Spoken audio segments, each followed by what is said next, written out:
shall give the court and the jury the trial of this issue shall be the truth, the whole truth, and nothing but the truth shall be known. Step this way.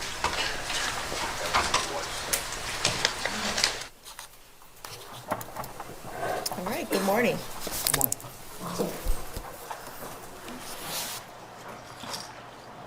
When you are ready, Mr. Boone. Good morning, sir. Could you please introduce yourself to the jury? Hi, my name is David Mullins. Normal spelling of David. Yep, D-A-V-I-D, last name M-U-L-L-E-N. And what is your city and state of residence, sir? Currently Springfield, Georgia. What do you do for a living? I'm a warehouse manager. And where do you work? Currently work for a company called Eunice. How long have you been in warehouse or freight operations? A little over 12 years. In October of 2022, where were you working and what were you doing? I was working for a company called Eclipse Advantage. We were a warehouse labor provider. And where specifically did you work? In the Port Wentworth location, I was the facility manager for the company. And what was this location specifically? Inside of NFI's warehouse. I'm trying to remember the street address. Does Littlehurst Yep. sound right? 101 Littlehurst. 101 Littlehurst in Port Wentworth? Yep, And you said this is an NFI warehouse? correct. What is NFI? NFI is a third-party contracted logistics provider. In that particular building, they were contracted by Target to process freight for them, and we were subcontracted by NFI to provide labor. Okay. So NFI has a contract with Target, it's their building. Yes. And then Eclipse, the company that you work for, did what now? We provided labor, the actual manpower of actually loading the boxes into the trailers for NFI. What exactly would go on there? Basically, it was a 24-hour day operation, scheduled for 7 days a week. Shifts were often canceled, however, by NFI due to lack of work. So we would have people that would unload containers, get the freight onto the floor, onto carts. The carts would be pushed over to the outbound side, where my team would take over and load the boxes into the trailers off the carts. And where do the trailers go from there? They go to Target's distribution centers. Okay, so what's happening here is taking stuff out of shipping containers and putting it in trucks to be driven where it needs to go. Okay. In your capacity as what was your position again, you said at that time? I was the warehouse facility manager. Okay.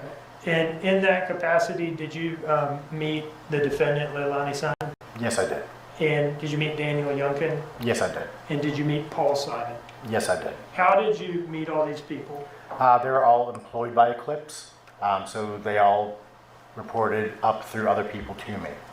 And what did they do for Eclipse during the time period we're talking about, October 2022? They were responsible for loading trailers. So when the cart would get pulled over to the door, it was their responsibility to take the boxes off of that cart and stack it as high and tight as possible inside of the trailer. Is there security at that building, or was there security at that building at the time? Yes. That affected employees going in and out Yes. to and from work? Can you tell us about that, please? So there were metal detectors. There was a staff security operation right at the front entrance to the building.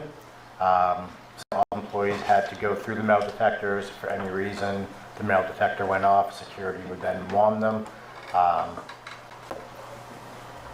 Checking for metal objects, making sure that nothing was being brought into the operation. They're also responsible for keeping an eye on associates leaving to make sure that no product was leaving. All right, and what did that involve? Basically a cursory glance 9 times out of 10. If someone was leaving with the bag, they would ask them to open the bag, they'd peek inside the bag. Okay, so employees even leaving work have to go through security? Yes. Okay. How did you keep track there of what hours people were working? So we used a timekeeping system where every employee had their fingerprint that was biometrically registered. So when they were coming for the day, they would put their finger up against the fingerprint reader. It would record their time in, and same thing for their time out. Did you have the ability to, if somebody had left and forgotten to clock out, did you have the ability to manually Yes. clock them out? And how would you do that? That would be off my computer terminal, either myself or the human resources manager, and the supervisors on the floor also have access to that. Okay.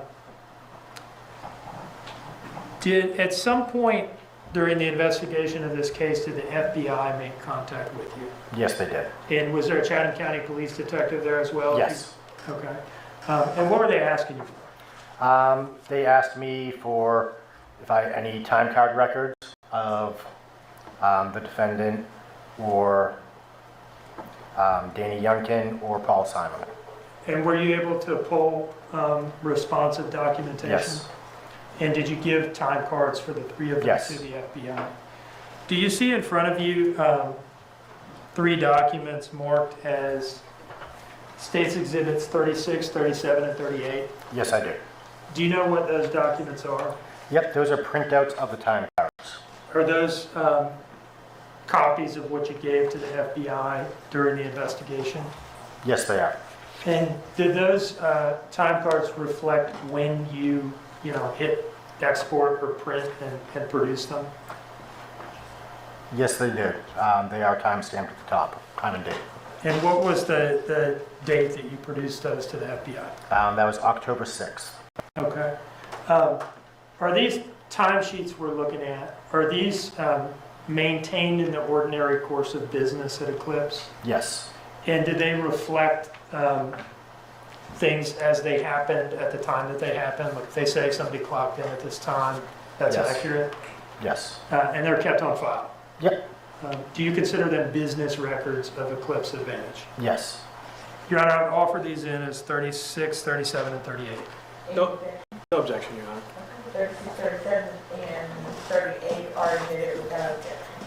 All right, I would like to, now, let me pull these up, and I just want to ask you a couple questions about them. Sure.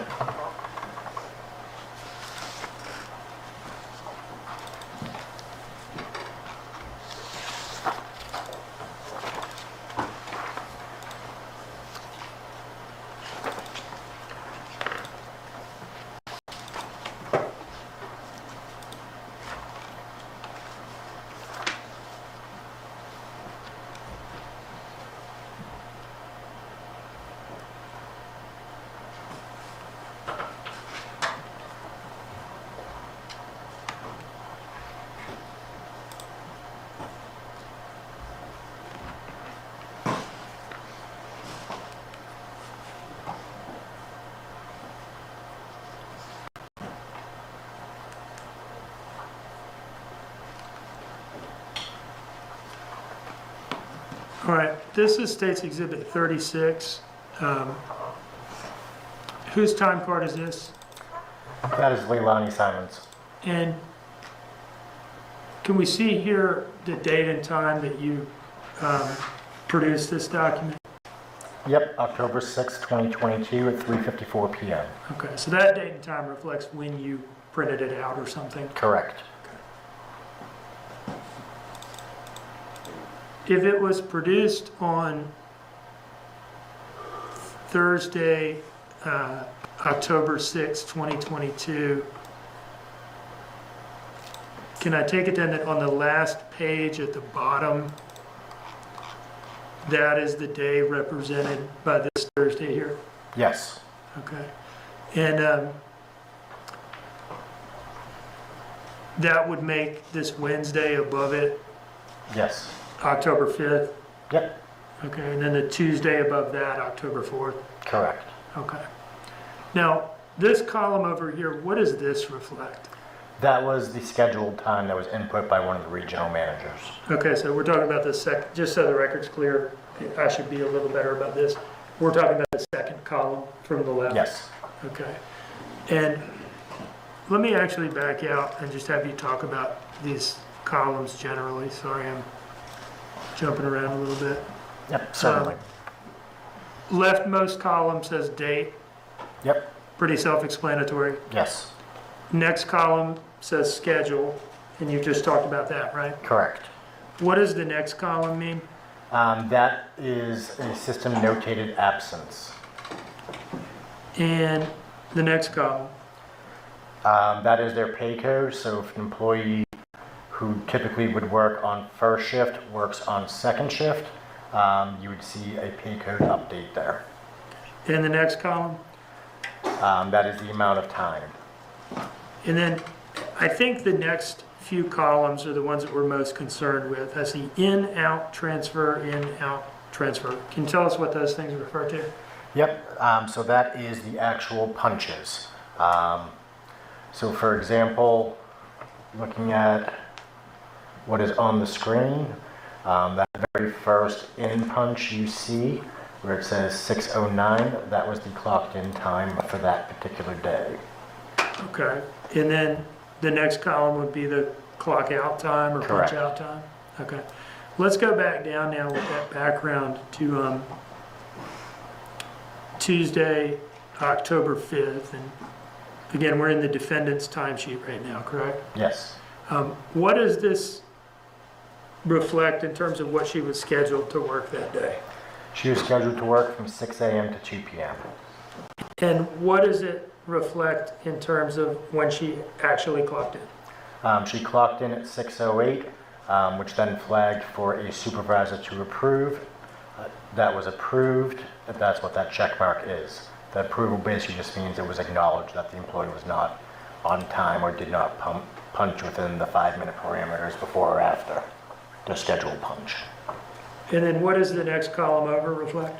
That would be the out punch for the day, which was 7:57 in the morning. So that's pretty early, right? Yes. Do you remember why? She had a toothache. So her and Danny had, one of the two of them had texted my work phone and said that she had a toothache. It was reported to the supervisor on the floor. The supervisor agreed to let them leave for her to go and get the tooth looked at. Now, what does her time card reflect in terms of Wednesday, October 5th? She did not come into work. What is that? Yeah, I see the word excused there. What does that mean? That is acknowledging that the employee was not in.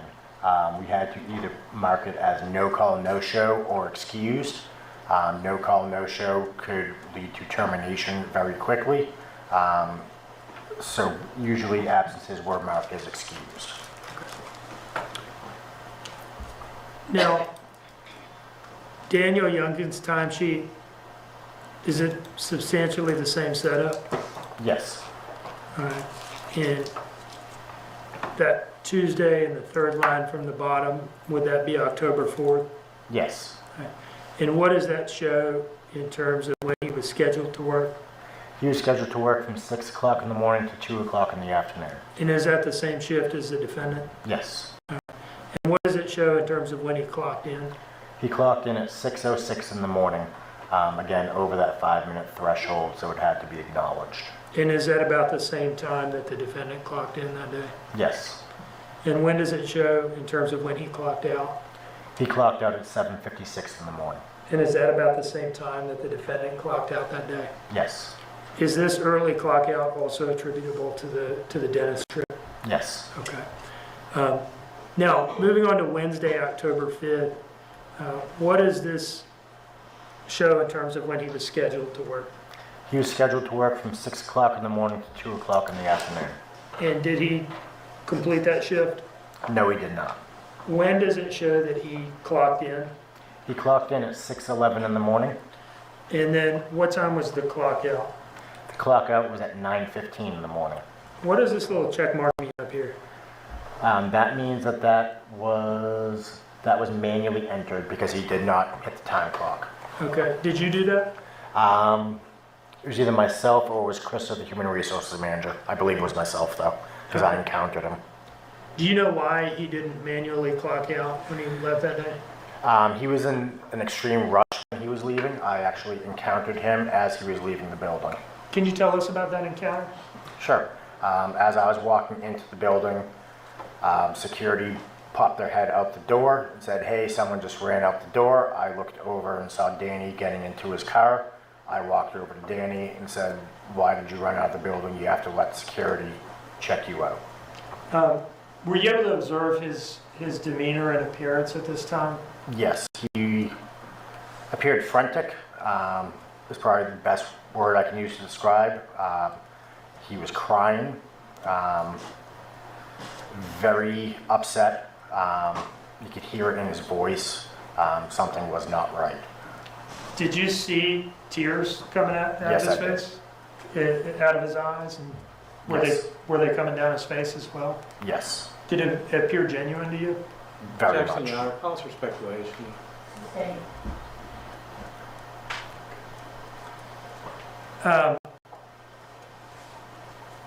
Did either Danny or the defendant ever come back to work in Eclipse after No, Danny's departure on October 5th? no.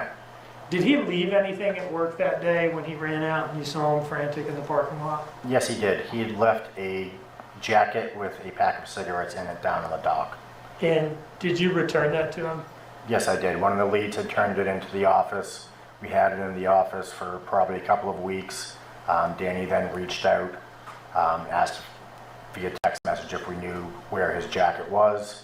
I got his address in North Carolina and mailed it to him. About how long was it, as best you remember, between when you saw him run out of the warehouse or saw him in the parking lot after having run past security and having not remembered to clock out, that he asked you for his jacket back? It had to be at least 2 to 3 weeks. Did it seem to you that he had forgotten about it? Objection, Your Honor. Calls for speculation. Withdrawn. Let me ask you about Paul Simon's timesheet, states Exhibit 38, okay? Yep.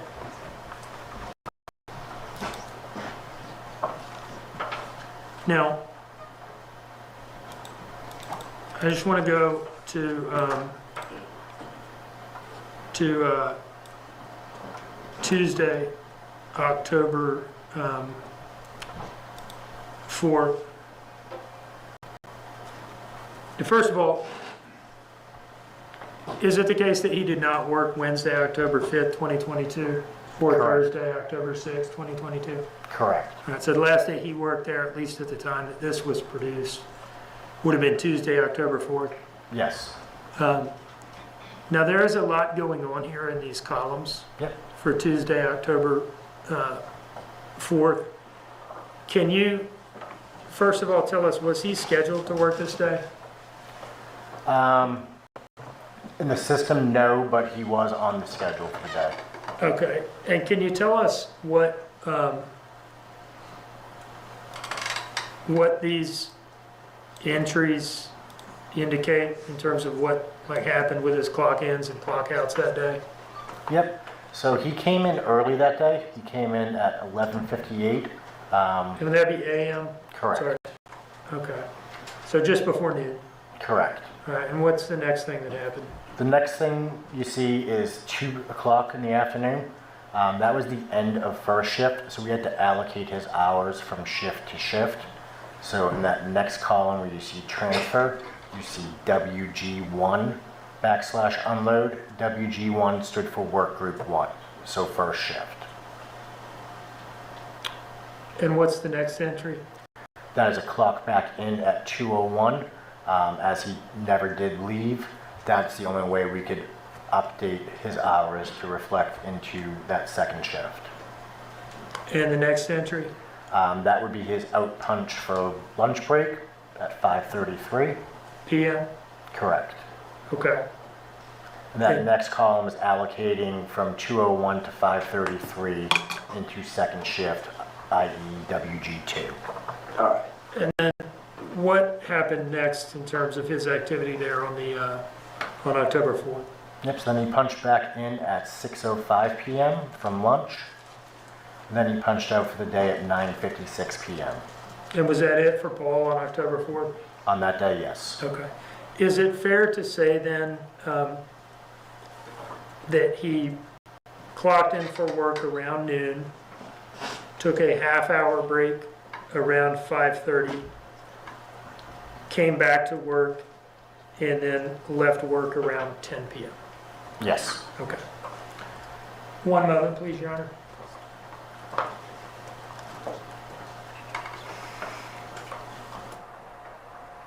No further questions. Just a few.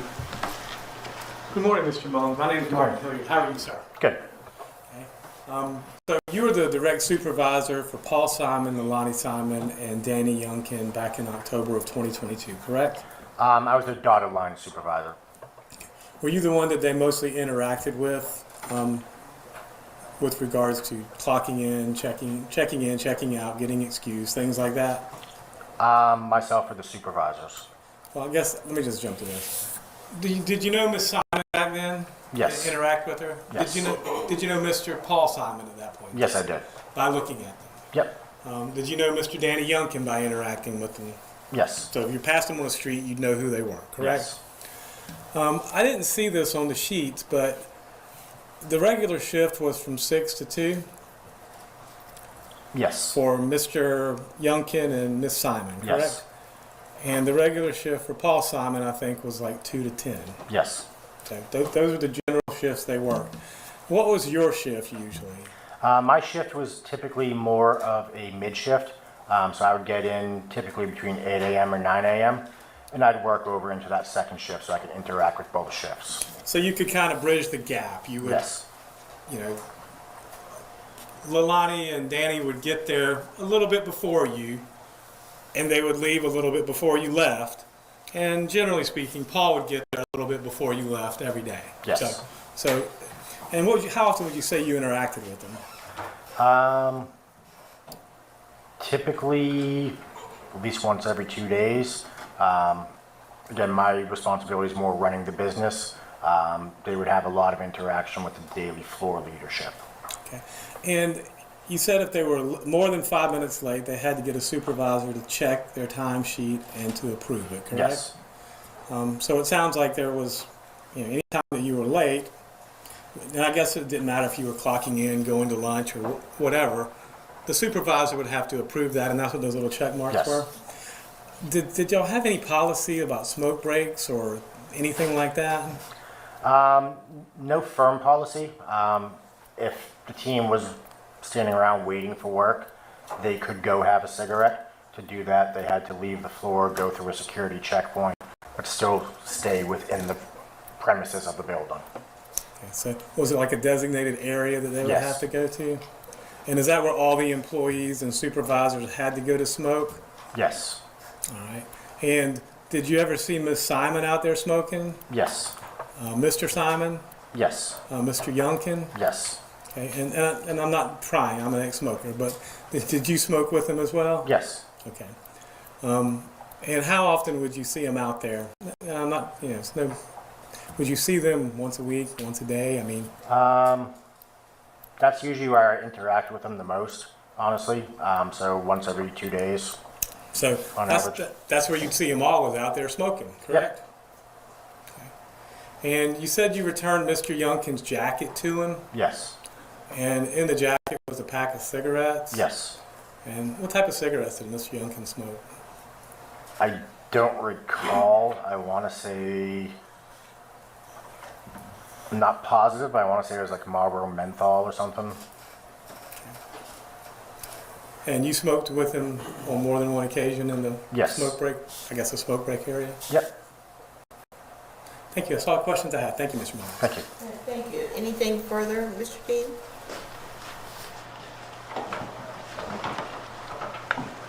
No, Your Honor. Any reason to hold this witness under subpoena? No. No, Your Honor. Thank you. Mr. Mullins, you're excused. Thank you.